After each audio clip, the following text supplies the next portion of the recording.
दोस्तों फिर से स्वागत है आपका नई वीडियो के साथ। बहुत समय पहले की बात है। किसी गांव में लक्ष्मी नारायण नाम का एक भोला भाला लड़का रहता था। वह प्रतिदिन रात में सोने से पहले अपनी दादी से कहानी सुनने को कहता था।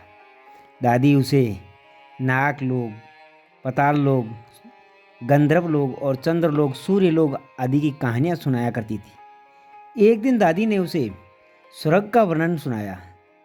स्वर्ग का वर्णन इतना सुंदर था कि उसे सुनकर लक्ष्मी नारायण स्वर्ग देखने की ठानने लगा। दादी ने उसे बहुत समझाया कि मनुष्य स्वर्ग नहीं देख सकता, किंतु लक्ष्मी नारायण रोने लगा। रोते रोते ही वह सो गया। उसे सपन में दिखाई पड़ा कि एक चमचमाते देवता उसके पास खड़े होकर कह रहे हैं, बच्चे, स्वर्ग देखने के लिए मूल्य देना पड़ता है। तुम सर्कस देखने जाते हो तो टिकट लेते हो ना, स्वर्ग देखने के लिए भी तुम्हें उसी प्रकार रुपए देने पड़ेंगे। सौपन में ही लक्ष्मी नारायण सोचने लगा कि मैं दादी से रुपये मांगूंगा, लेकिन देवता ने कहा, स्वर्ग में तुम्हारे रुपये नहीं चलते, यहाँ तो भलाई और पुण्य कर्मों के रुपये चलते हैं। अच्छा, तुम ये डिबिया अपने पास रखो। जब तुम कोई अच्छा काम करोगे तो 1 रुपया इसमें आ जाएगा, और जब तुम बुरा काम करोगे तो 1 रुपया उसमें से उड़ जाएगा। जब ये डिबिया भर जाएगी तब तुम स्वर्ग देख सकोगे। जब लक्ष्मी नारायण की नींद टूटी तो उसने अपने सिरहाने चमचमाती एक डिबिया देखी। डिबिया लेकर वह बड़ा प्रसन्न हुआ। उस दिन उसकी दादी ने उसे 1 पैसा दिया। पैसा लेकर वह घर से निकला। एक रोगी भिखारी उसके पास मांगने लगा। लक्ष्मी नारायण भिखारी को बिना पैसे दी ही भाग जाना चाहता था। इतने में उसे अपने अध्यापक को सामने से आते देखा। उसके अध्यापक उधार लड़कों की बहुत प्रशंसा किया करते थे। उन्होंने देखा लक्ष्मी नारायण ने भिखारी को पैसा दे दिया है। अध्यापक ने उसकी पीठ ठोकी और प्रशंसा की। घर लौटकर लक्ष्मी नारायण ने वह डिबिया खोली, किंतु वह खाली पड़ी थी। इस बात से लक्ष्मी नारायण को बहुत दुख हुआ। वह रोते रोते सो गया। सपने में उसे वही देवता फिर दिखाई पड़े और बोले, तुमने अध्यापक से प्रशंसा पाने के लिए पैसे दिया था, सो प्रशंसा मिल गई, अब रोते क्यों हो? किसी लाभ की आशा से जो अच्छा काम किया जाता है वह तो व्यापार है, वह पुण्य थोड़े ही है।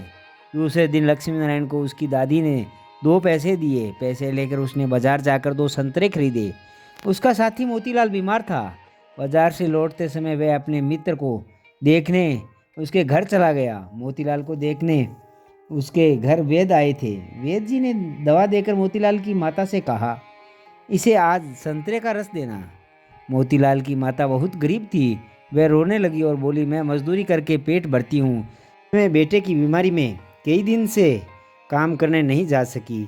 मेरे पास संतरे खरीदने के लिए एक भी पैसा नहीं है। लक्ष्मी नारायण ने अपने दोनों संतरे मोतीलाल की माँ को दे दिए। वह लक्ष्मी नारायण को आशीर्वाद देने लगी। घर आकर जब लक्ष्मी नारायण ने अपने डिबिया खोली तो उसमें 2 रुपये चमक रहे थे। एक दिन लक्ष्मी नारायण खेल में लगा था। उसकी छोटी बहन वहाँ आई और उसने खिलौनों को उठाने लगी। लक्ष्मी नारायण ने उसे रोका। जब वह नहीं मानी तो उसने उसे पीट दिया।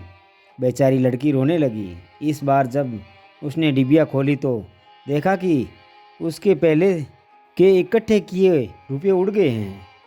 अब उसे बड़ा पश्चाताप हुआ। उसने आगे कोई बुरा काम ना करने का पक्का निश्चय कर लिया। मनुष्य जैसा काम करता है वैसा उसका स्वभाव हो जाता है। जो बुरे काम करता है उसका स्वभाव बुरा हो जाता है। उसे फिर बुरा काम करने में ही आनंद आता है। जो अच्छा काम करता है उसका स्वभाव अच्छा हो जाता है।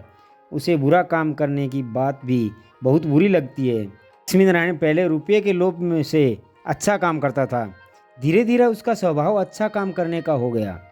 अच्छा काम करते करते उसकी डिबिया रुपयों से भर गई। स्वर्ग देखने की आशा से प्रशंसा और प्रसन्नता होने लगी। इस डिबिया को लेकर वह अपने बगीचे में पहुंचा। लक्ष्मी नारायण ने देखा कि बगीचे के पेड़ के नीचे बैठा हुआ एक साधु रो रहा था। वह दौड़ता हुआ साधु के पास गया और बोला, बाबा, आप क्यों रो रहे हो? साधु बोला, बेटा, जैसी डिबिया तुम्हारे हाथ में है वैसी ही एक डिबिया मेरे पास थी। बहुत दिन परिश्रम करने के बाद वो रुपयों से भर गई। बड़ी आशा थी कि इस रुपये से स्वर्ग देखूंगा, किंतु आज गंगा में स्नान करते समय वे डिबिया पानी में गिर गई। लक्ष्मी नारायण ने कहा, बाबा आप रो मत, मेरी डिबिया भी भरी हुई है, आप इसे ले लो। साधु बोला, तुमने इसे बड़ी परिश्रम से भरा है, तुम्हें इसे देने में दुख होगा। लक्ष्मी नारायण ने कहा, मुझे दुख नहीं होगा बाबा, मैं तो लड़का हूँ, मुझे अभी पता नहीं कितने दिन जीना है, मैं तो इससे ऐसी डिबिया रुपये से इकट्ठे करके और भर लूँगा। आप बूढ़े हो गए हो, आप अब दूसरी डिबिया पता नहीं भर पाओगे या नहीं, इसलिए आप मेरी डिबिया ले लीजिए। साधु ने डिबिया लेकर लक्ष्मी नारायण के नेत्रों पर हाथ फेरते हुए लक्ष्मी नारायण के नेत्र बंद हो गए। उसे स्वर्ग दिखाई पड़ने लगा।